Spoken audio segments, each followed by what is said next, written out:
The second question that it answers is, where were they?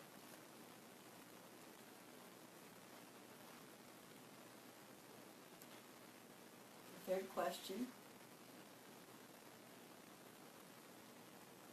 what did they do?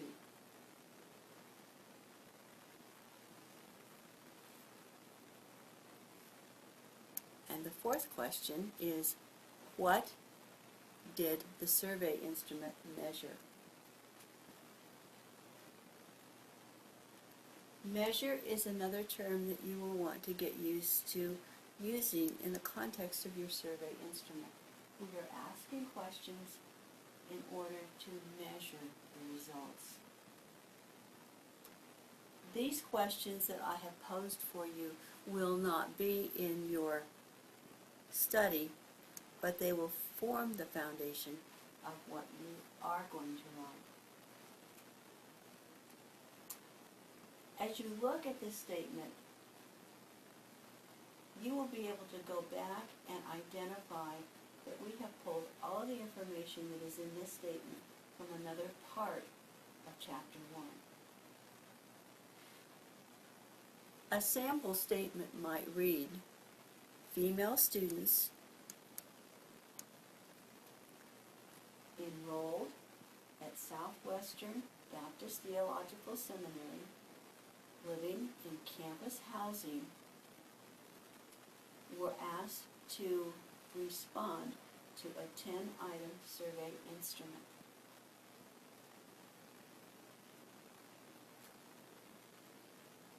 When you first write that statement, we may not know a final length of your survey instrument, and so this may either be a projection, or we may choose to leave it as a question mark. Eventually, we will go back in and fill in the blank. But until we develop your survey instrument, we will not know how many items will be on it. We then talk about what the survey instrument was designed to do. This statement comes off of our problem statement. The survey instrument was designed to determine the awareness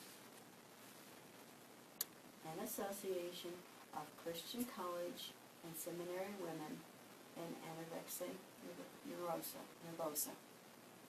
So in this particular study that we were focusing on, we were talking about how about anorexia and what happens to college students. And so if you go back and compare this statement with the questions, each one of those questions were answered. A final section of your chapter talks about the organization of the report. This is the area that will be replicated throughout your study until we finish the final chapter. We are giving the reader a heads up of what's coming. We start by introducing what happened in Chapter 1. Chapter 1 of this investigation provides an overview of the forces underlining the significance of the study. Related research will be summarized in Chapter 2.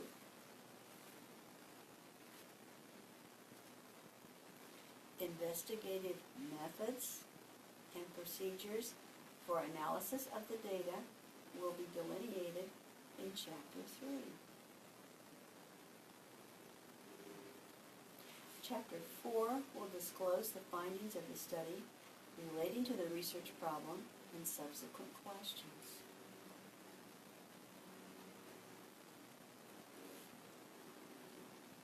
The final chapter will include the summary, conclusions, implications, and recommendations for further research.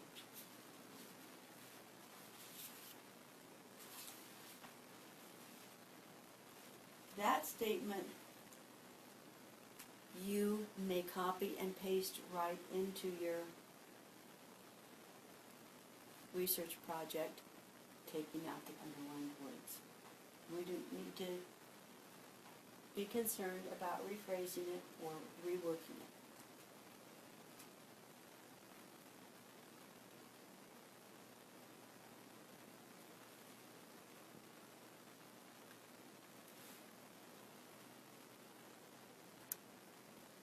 The last thing that you will always want to do when you are ready to submit a draft to me is to go through the chapter checklist.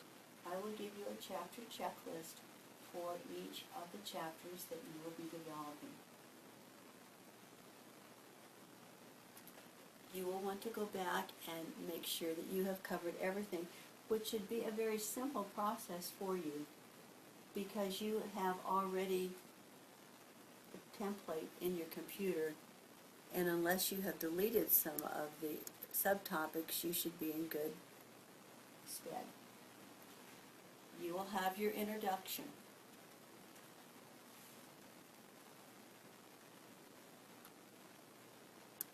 Problem statement.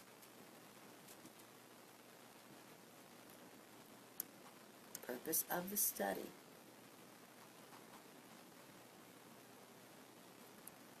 Assumptions and limitations. Scope of the study.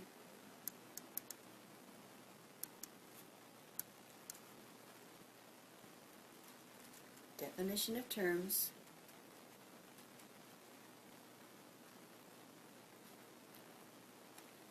Description of the order of the research. Organization of the report.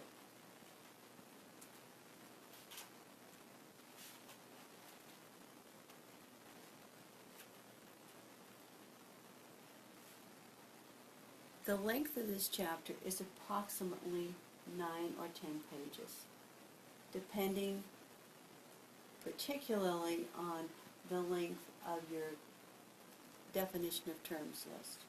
That's going to be the key one that will drive the length of this.